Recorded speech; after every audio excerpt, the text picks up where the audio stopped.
ফেব্রুয়ারিতে নির্বাচন হবে না, ডেট ঘোষণা হয়েছে।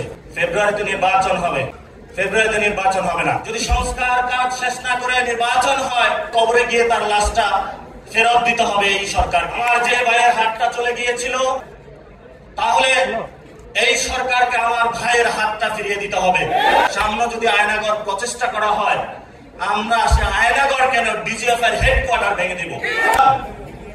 কিন্তু বাংলাদেশে যেটা গণমাধ্যম হওয়ার কথা ছিল, সেটা আগে ছিল হাসিনা মাধ্যম, এখন আবার কি নাম দিব সেটা বললে তার চাকরি থাকবে না। শেখ হাসিনাকে দেশ থেকে পালাতে বাধ্য করেছিল সেই ছাত্র শক্তির ইতিহাস কি আপনাদের মনে আছে? আরেকটা ফেসিবাদের কারখানা রয়ে গিয়েছে এখনো। আছেন জাতীয়তাবাদী শক্তির জিয়াউলের বড় ভাই, দীর্ঘদিন যিনি রাজনীতি করছেন, এনি ভাই উপস্থিত আছেন। গণ অভ্যুত্থানের এক দফার ঘোষক আমাদের প্রিয় নেতা জনাব নাহিদ ইসলাম উপস্থিত আছেন। গণ অভ্যুত্থানের প্রথম রাজবন্দী আমাদের প্রিয় নেতা জনাব আক্তার হোসেন, অ্যাডভোকেট তরিকুল ইসলাম, যুবশক্তির সম্মানিত সেক্রেটারি, যার হাত ধরে এই সুন্দর এই গুছানো প্রোগ্রামগুলো হচ্ছে, একটা স্মার্ট অর্গানাইজেশনে রূপান্তরিত হচ্ছে যুবশক্তি। উপস্থিত আছেন ইঞ্জিনিয়ার ফরাজ সোহেল। কিছু কথা বলবো।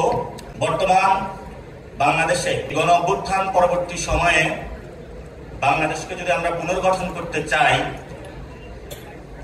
এই পুনর্গঠনে অগ্রগণী যে ভূমিকা পালন করবে সেটা হলো বাংলাদেশের জাতীয় যুবশক্তি। আপনাদের কি সেই কমিটমেন্ট এবং ডেডিকেশন আছে?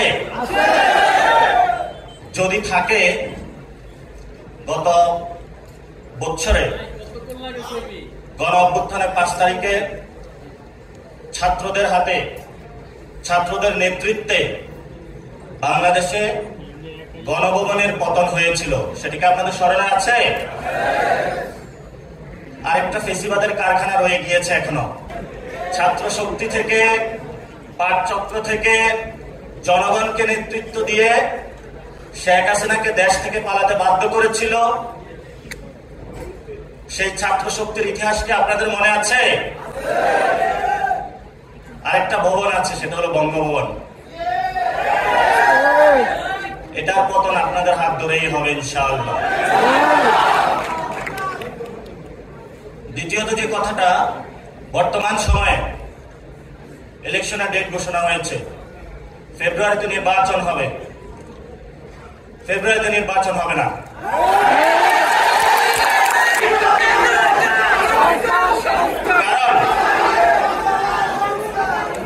কারণ যদি ফেব্রুয়ারিতে নির্বাচন হয়, আমার যে ভাইয়েরা শহীদ হয়েছিল, রক্ত দিয়েছিল সংস্কারের জন্য, একটি নতুন সংবিধানের জন্য, তাহলে কবরে গিয়ে তার লাশটা ফেরত দিতে হবে এই সরকারকে। আমার যে ভাইয়ের হাতটা চলে গিয়েছিল, যদি সংস্কার কাজ শেষ না করে নির্বাচন হয়, তাহলে এই সরকারকে আমার ভাইয়ের হাতটা ফিরিয়ে দিতে হবে। যে মায়ের বুক খালি হয়েছিল, যদি সংস্কার ছাড়া, একটি নতুন সংবিধান ছাড়া বাংলাদেশে নির্বাচন হয়, তাহলে ওই মায়ের বুকের সন্তানকে ফেরত দিতে হবে। অনেক বাচ্চাকে দেখেছি এখনো বুকের দুধ পান করে, কিন্তু বাবা শহীদ হয়েছে। তাদের সাথে যখন কথা বলেছি, তাদের মুখের ভাষা পাইনি, শুধু চোখের ভাষা পেয়েছি। চোখের ভাষাটা ছিল অশ্রু, যে অশ্রুতে তারা বলেছিল, আমার বাচ্চা রয়ে গিয়েছে, আমার স্বামী চলে গিয়েছে, আমি বাংলাদেশ থেকে কিছু চাই না, কিন্তু আমি একটি সুন্দর ভবিষ্যতে বাংলাদেশ দেখতে চাই, যেখানে আমার এই বুকের যে সন্তান আছে, আর সন্তানকে কেউ খুন করবে না। কিন্তু বাংলাদেশে আমরা দেখতে পাচ্ছি একই সংস্কৃতির ডামাডোলে, একই ফেসিবাদী সংবিধানে, একই সিস্টেমের মধ্য দিয়ে আমরা নির্বাচনে যাচ্ছি। তাহলে এতগুলো মানুষ শহীদ হওয়ার প্রয়োজন কি ছিল? এতগুলো মানুষ আহত হওয়ার প্রয়োজন কি ছিল? আপনারা দেখেছেন, এখানে অনেক মিডিয়া ভাই রয়েছেন,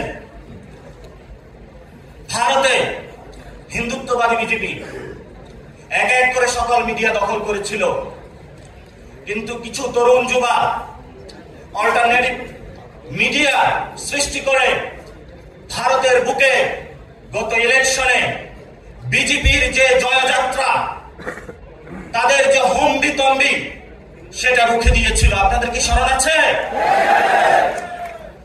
আপনাদেরকে সেই ভূমিকায় নামতে হবে। বর্তমানে গণ অভ্যুত্থানে যারা নেতৃবৃন্দ রয়েছেন, 1 লাখ টাকা 5 লাখ টাকা বিভিন্নভাবে এমন ভাবে ক্যারেক্টারাইজেশন করা হচ্ছে, মনে হচ্ছে বাংলাদেশের সবচেয়ে বড় তারা ক্রিমিনাল। এসব ফাইজলামি বন্ধ করতে হবে।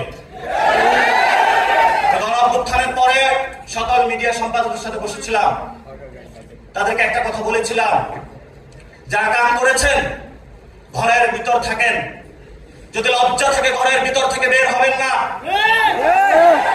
কিন্তু যাদের লজ্জা নাই, তারা বারবার বাংলাদেশের মানুষকে ধোঁকা দিয়ে যাচ্ছে।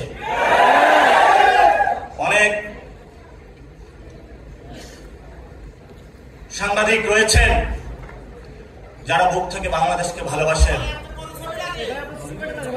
তাদের সাথে কথা হয়, বলল নিউজ করতে চাই, জোর করে নিউজ করানো হচ্ছে অফিস থেকে, বাসায় বউ আছে, বাচ্চা আছে, দুধ খাওয়ানো লাগবে, বেতন না পাইলে আমি কিভাবে করব? এই মানুষগুলো নতুন একটা বন্দিশালায় পড়েছে।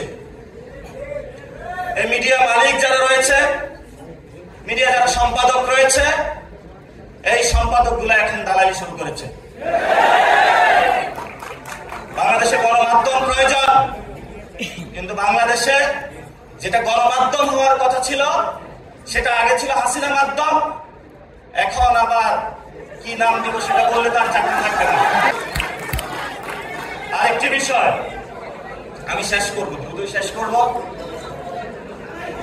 একটা গোয়েন্দা সংস্থা বাংলাদেশে ডিজিএফআই, আপনার আমার পকেটের টাকায় চলাফেরা করে। তারা কত টাকা খরচ করে কিন্তু বাংলাদেশের মানুষ জানতে পারবে না। তাদের কোনো কোথাও দায়িত্ববোধ নাই, অ্যাকাউন্টেবিলিটি নাই, ট্রান্সপারেন্সি নাই। তাদের একটাই কাজ, মানুষকে ভীতি প্রদর্শন করে যে কিছু বলবি আয়নাগরে নিয়ে আসবো।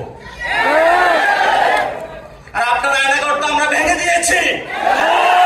সামনে যদি আয়নাগর প্রচেষ্টা করা হয়, আমরা সে আয়নাগর কেন ডিজিএফআই হেডকোয়ার্টার ভেঙে দিব।